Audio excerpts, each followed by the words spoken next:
ஆண்டின் பொதுக்காலம் 19ஆம் வாரம் வியாழக்கிழமை.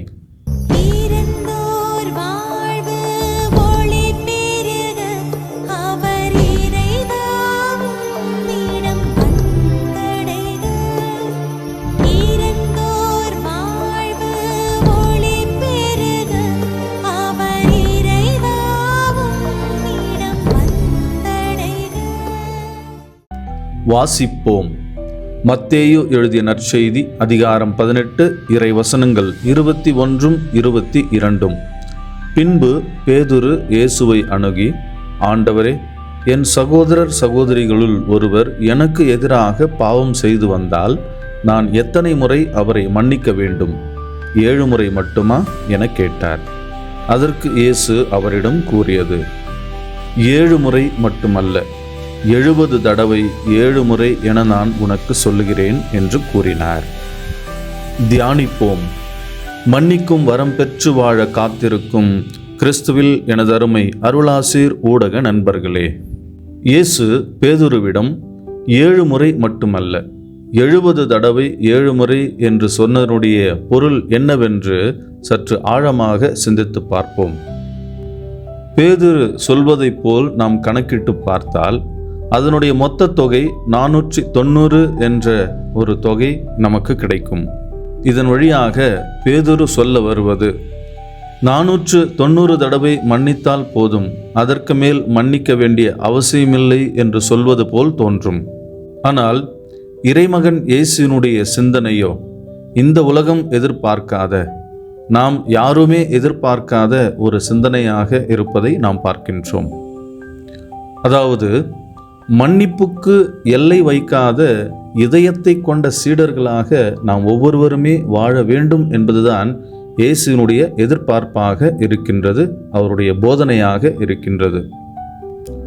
ஒரு கிராமத்தில் 2 சகோதரர்கள் வாழ்ந்து வந்தார்கள்.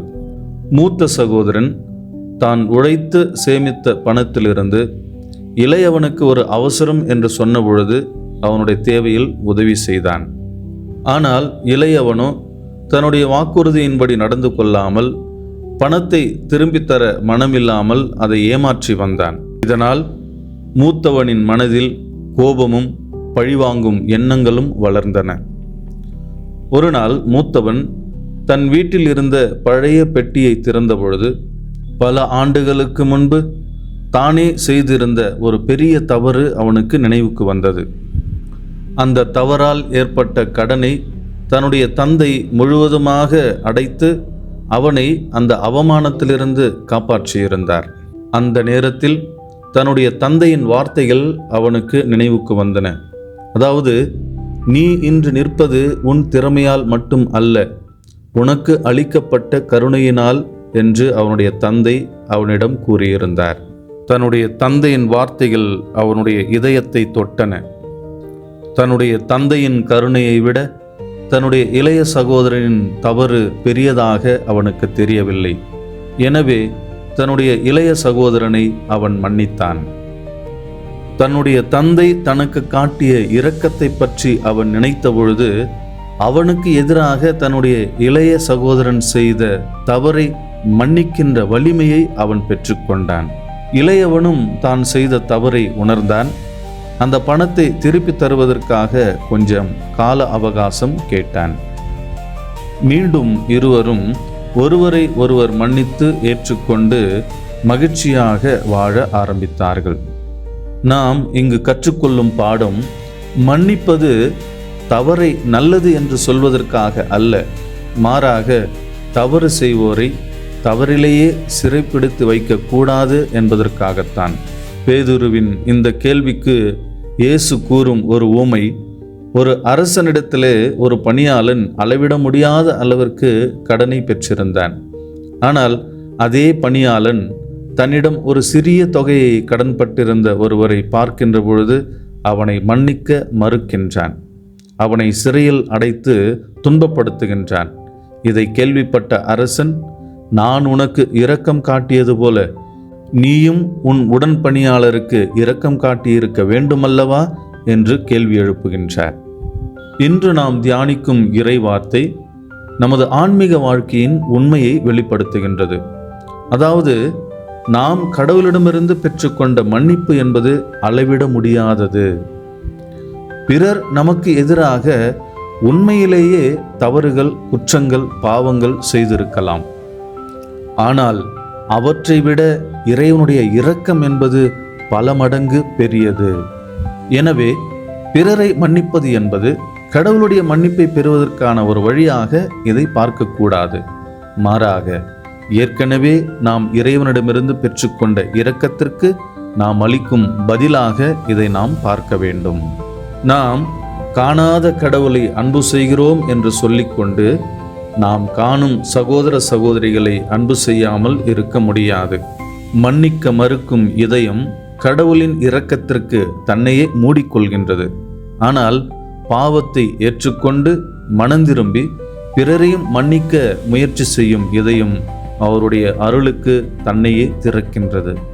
70 தடவை 7 என்பதனுடைய அர்த்தம் இயேசு கணித கட்டளை அல்ல நமக்கு கொடுப்பது, மாறாக அவை அளவிட முடியாத கிறிஸ்துவ இரக்கத்தின் அழைப்பாக இருக்கின்றது என்று கூறுகின்றார். அதாவது ஒவ்வொரு முறையும் பிறர் நமக்கு எதிராக செய்த காரியங்கள் நம்முடைய நினைவுக்கு வரும்பொழுது நான் ஏற்கனவே மன்னித்து விட்டேன் என்கின்ற ஒரு நல்ல சிந்தனையை நம்மிலே நாம் தேர்வு செய்து கொள்வது. மன்னிப்பு என்பது குற்றத்தை மறுப்பதும் அல்ல, உண்மையை மறைப்பதும் அல்ல, நீதியை துறப்பதும் அல்ல, தீங்கு தொடர அனுமதிப்பதும் அல்ல, தண்டனை தேவை என்றும் பாதுகாப்பு நடவடிக்கைகள் தேவையில்லை என்றும் சொல்வதும் அல்ல. திருத்தந்தையும் புனிதருமான 2ஆம் ஜான் பால் அவர்கள் புனித மரிய கொரட்டியின் நிகழ்வை பற்றி கூறுகின்ற பொழுது, மன்னிப்பு என்பது ஒழுக்கமற்ற செயலை அனுமதிப்பது அல்ல, மாறாக அது தவறு செய்த மனிதனுக்கு கொடுக்கப்படும் ஒரு வாய்ப்பு. அவன் மனம் திருந்தி அமைதியை மீண்டும் தேடி நல்லதொரு வாழ்க்கையை அமைத்து கொள்ள வேண்டும் என்கின்ற ஒரு எதிர்பார்ப்பு என்று கூறுகின்றார். மன்னிப்பு என்பது தீமையை தொடர அனுமதிப்பது அல்ல, மாறாக வெறுப்பு நம்முடைய இதயத்தை ஆட்சி செய்யாமல் தடுப்பது. புனித அகஸ்தினார், மனிதன் தன்னுடைய சொந்த சக்தியால் முழுமையான தூய்மையை அடைய முடியாது, அதற்கு கடவுளின் அருள் அவசியம் என்று கூறுகின்றார். பிறரை மன்னிக்க முயலும் மனிதருக்கு கடவுள் தம் இரக்கத்தினால் தூய்மைப்படுத்தும் அருளை, சக்தியை வழங்குகின்றார் என்று அவர் கூறுகின்றார். அதாவது மன்னிக்க கடினமாக இருக்கும் பொழுது முதலில் நான் மன்னிக்க வேண்டும் என்று ஜெபிப்பதை விட, ஆண்டவரே என்னுள் மன்னிக்கும் இதயத்தை உருவாக்கும் என்று நான் ஜெபிக்க தொடங்க வேண்டும். புனித மரிய கொரட்டி மிக கொடூரமாக தாக்கப்பட்ட பொழுதும் இறப்பதற்கு முன் தன்னை தாக்கியவரை அவர் மன்னித்தார். அவர் விண்ணகத்தில் தன்னை தாக்கியவரை சந்திக்க விரும்பினார். பின்னர் அந்த மனிதன் மனந்திரும்பி சிறை தண்டனையை அனுபவித்து மரிய கொரட்டியின் தாயிடம் மன்னிப்பு கேட்டான்.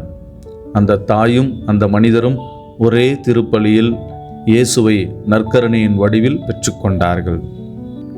இந்த குறிப்பிட்ட நிகழ்வில் 2 விதமான உண்மைகள் வெளிப்படுகின்றன.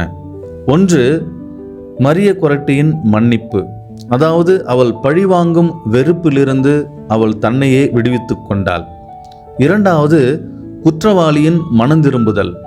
அவன் செய்த பாவத்தை உணர்ந்து அவன் அதனுடைய பொறுப்பை ஏற்றுக்கொள்கின்றான். புனித 2ஆம் ஜான் பால் அவர்கள் இதை பற்றி சற்று ஆழமாக சிந்திக்கின்ற பொழுது, மரிய கொரட்டியின் மன்னிப்பும் அவளது தாயின் மன்னிப்பும் உண்மையான சமாதானத்திற்கு வழிவகுத்தன.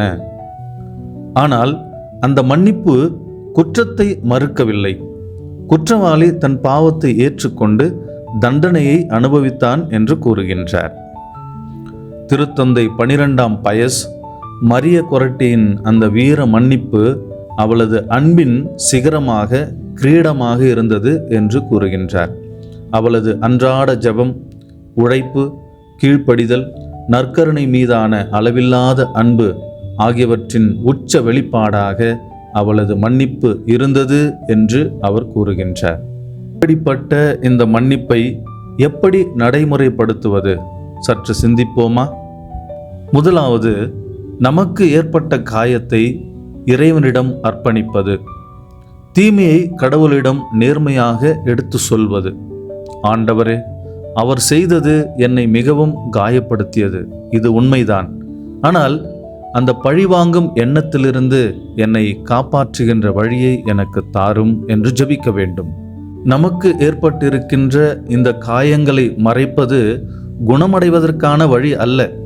மாறாக அதை உண்மையாக ஏற்றுக்கொண்டு கிறிஸ்துவின் சிலுவையோடு இணைத்து குணமடைவதற்கான வழியை தேடுவதே அது சிறந்தது.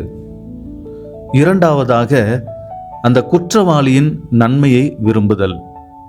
மன்னிப்பதன் வழியாக நம்முடைய உறவு என்பது நெருக்கமாக மாறிவிடும் என்பது சந்தேகம்தான். ஆனால் இந்த மனிதர் அழிந்து போக வேண்டும் என்ற வெறுப்பிலிருந்து விலகி நின்று அவர் மனம் திரும்பி கடவுளின் இரக்கத்தை பெற்றுக்கொள்ள வேண்டும் என்று மனதார நாம் அவரை வாழ்த்த வேண்டும், அவருக்காக ஜெபிக்க வேண்டும். இது மிகவும் கடினமாக இருந்தாலும் கிறிஸ்துவினுடைய அன்பின் பாதை நமக்கு கற்றுக் கொடுப்பது இதுவே. சிறிய சிறிய காரியங்கள் வழியாக இந்த மன்னிப்பை நாம் உடனே நடைமுறைப்படுத்தலாம். அதாவது அந்த நபரை பற்றிய தீய வார்த்தைகளை தொடர்ந்து பேசாமல் இருப்பது, அவருக்காக ஒரு சிறிய ஜெபம் செய்வது, பழிவாங்குகின்ற எண்ணத்தை விட்டுவிடுவது, தேவையான போது உண்மையை அமைதியாக எடுத்து சொல்வது, மனம் மீண்டும் மீண்டும் காயப்படும் பொழுது ஆண்டவரே, நான் மீண்டும் மீண்டும் மன்னிக்கிறேன் என்கின்ற ஒரு நல்ல எண்ணத்தை ஏற்படுத்தி கொள்வது. இறுதியாக, அன்புக்குரிய சகோதர சகோதரிகளே, பிறர் தவறு செய்து எத்தனை முறை விழுந்தாலும் வந்து மன்னிப்பின் கதவை தட்டுகின்ற பொழுது அவர்களுக்காக நம்முடைய இரக்கத்தின் கதவை அடைத்து விடாமல் திறந்து வைப்பது. எவ்வாறு நாம் இறைவனுடைய மன்னிப்பை பலமுறை பெற்றுக்கொண்டோமோ அதே போல அந்த மன்னிப்பை பலமுறை பிறருக்கும் கொடுத்து மகிழ அழைக்கப்படுகின்றோம். மன்னிப்போம், மறப்போம், மனமகிழ்ச்சியோடு வாழ்வோம். இரக்கம் நிறைந்த தெய்வமே, இதயம் திறந்து அழைக்கின்றேன், உன்னை பாட வருகின்றேன், உன்னை அன்பு செய்கின்றேன். இரக்கம் நிறைந்த தெய்வமே, இதயம் திறந்து அழைக்கின்றேன். ஜெபிப்போம். இரக்கம் நிறைந்த தெய்வமே, நாங்கள் வாழ்வதும் இருப்பதும் இயங்குவதும் உமது இரக்கத்தினால்தான். அன்றாடும் உமது இரக்கத்தை பெற்று நாங்கள் மகிழ்ந்திருப்பது போல நாங்கள் பெற்றுக்கொண்ட அதே இரக்கத்தை பிறரோடும் பகிர்ந்து கொண்டு மகிழ்ச்சியோடு வாழ வரம் தாரும். உம்மிடமிருந்து இரக்கத்தை பெற்றுக்கொள்வதில் மட்டுமல்ல, மாறாக உண்மையான மகிழ்ச்சி அந்த இரக்கத்தை பிறரோடு பகிர்ந்து கொள்வதில்தான் இருக்கின்றது என்பதை அறிந்து புரிந்து செயல்பட எனக்கு ஆசீர்வாதங்களை தாரும். ஒவ்வொரு முறையும் நான் தவறுகள், குற்றங்கள், பாவங்கள் செய்கின்ற பொழுது உமது இரக்கத்தினால் என்னை மன்னித்து வழிநடத்தி கொண்டிருக்கின்றீர். ஒரு முறை அல்ல, 2 முறை அல்ல, பல முறை உமது இரக்கத்தை என் மீது பொழிந்திருக்கின்றீர். அதே இரக்கத்தை நான் பலமுறை மற்றவர்களோடு பகிர்ந்து கொள்ளுகின்ற ஒரு மாபெரும் வரத்தை, தாராள உள்ளத்தை எனக்கு தந்து என்னை வழிநடத்தும். ஒரு முறை மன்னிப்பவன் மனிதன், அடிக்கடி மன்னிப்பவன் புனிதன், அளவில்லாமல் மன்னிப்பவன் இறைவன். இறைவா, அளவில்லாமல் மன்னித்து உமது மகனாக மகளாக வாழுகின்ற வரத்தை எங்களுக்கு தந்து வழி நடத்தும். அன்பே உருவான இறைவா, இன்றைய நாளிலே ஆல்பர்ட் டிக்ரோஸ் என்னும் இந்த 2 ஆன்மாக்களையும் உமது கரங்களிலே ஒப்பு கொடுத்து ஜெபிக்கின்றோம். இதோ இந்த வேளையிலே ஆண்டவரே, நீர் சொன்ன அந்த வார்த்தைகளை நாங்கள் நினைவு கூறுகின்றோம். உயிர்ப்பும் உயிரும் நானே, என்னில் விசுவாசம் கொள்பவன் இறப்பினும் வாழ்வான், உயிர் வாழ்கையில் என்னில் விசுவாசம் கொள்கிற எவனும் இறப்பினும் வாழ்வான் என்று சொன்னீரே. ஆம் ஆண்டவரே, எங்களுடைய இந்த 2 சகோதரர்களும் இறந்த பிறகும் உம்மோடு இணைந்து வாழ்ந்து கொண்டிருக்கின்றார்கள் என்று நாங்கள் நம்புகிறோம், விசுவசிக்கின்றோம், ஏற்றுக்கொள்கின்றோம். இந்த 2 ஆன்மாக்களையும் ஏற்றுக்கொண்டு இந்த ஆன்மாக்கள் வாழ்ந்திருந்த அந்த நாட்களிலே செய்த குற்றங்கள், குறைகள், பாவங்கள் அனைத்திலுமிருந்தும் இந்த ஆன்மாக்களுக்கு விடுதலையை தந்து உமது பிரசன்னத்திலே என்றென்றும் வாழுகின்ற நிலையான, நிம்மதியான, அமைதியான ஒரு வாழ்க்கையை பெற்றுக்கொள்ளுகின்ற அருள் வரங்களை இந்த ஆன்மாக்கள் மீது பொழிந்து வழிநடத்தியறலும். அன்பு ஆண்டவரே, உமது விண்ணக வீட்டிலே உமது வலதுபுறத்திலே அமர்ந்து என்றென்றும் வாழுகின்ற வரத்தை தந்து இந்த ஆன்மாக்களை வழிநடத்தும். அன்பு ஆண்டவரே, சிறப்பாக இந்த ஆன்மாக்கள் வாழ்ந்திருந்த அந்த குடும்பங்களுக்காக இந்த நாளிலே நாங்கள் ஜெபிக்கிறோம், மன்றாடுகிறோம். அந்த குடும்பங்களையும் அந்த குடும்ப நபர்களையும் நிறைவாக ஆசிர்வதியும். இதோ இந்த நாட்களிலே அந்த குடும்பங்கள் கடந்து சென்று கொண்டிருக்கின்ற அந்த பாதையை, அந்த சூழ்நிலையை நீர் நன்றாக அறிவீர். அந்த குடும்பத்தில் தேவையான அனைத்தையும் நீர் அறிந்த கடவுளாக இருக்கின்றீர். ஆமாண்டவரே, அந்த குடும்பங்களை நிறைவாக ஆசிர்வதித்து அவர்களுக்கு நல்ல உடல் உள்ள சுகத்தை, ஆன்ம நலத்தை தந்து இந்த ஆன்மாக்களுடைய பரிந்துரை வழியாக அவருடைய சொந்த பந்தங்களை, உற்றார் உறவினர்கள், நண்பர்கள் அனைவரையும் ஆசிர்வதித்து சிறப்பாக வழிநடத்துவீராக. இந்த குடும்பங்களிலே நீர் உருவாக்கி இருக்கின்ற குழந்தை செல்வங்களுக்காக நன்றி செலுத்துகிறோம். அவருடைய எதிர்காலத்தை நீர் நிறைவாக ஆசிர்வதித்து நல்ல அறிவையும் ஞானத்தையும் இறைபயத்தையும் கொடுத்து அவர்களை வழிநடத்துவீராக. அன்பு ஆண்டவரே, இந்த ஆன்மாக்களை தொடர்ந்து ஆசிர்வதித்து இந்த ஆன்மாக்கள் என்றென்றும் இந்த குடும்பங்களுக்காக பரிந்து பேசுகின்ற வரத்தை தந்து வழிநடத்தியறல நாங்கள் ஜெபிக்கிறோம், மன்றாடுகிறோம். நித்திய இளைப்பாற்றியே இந்த ஆன்மாக்களுக்கு தந்தருளும் ஆண்டவரே, முடிவில்லாத ஒளி இந்த ஆன்மாக்கள் மீது என்றென்றும் ஒளிர்வதாக. ஆமென். Praise the Lord. இயேசுவுக்கே புகழ், இயேசுவுக்கே நன்றி. மரியே வாழ்க.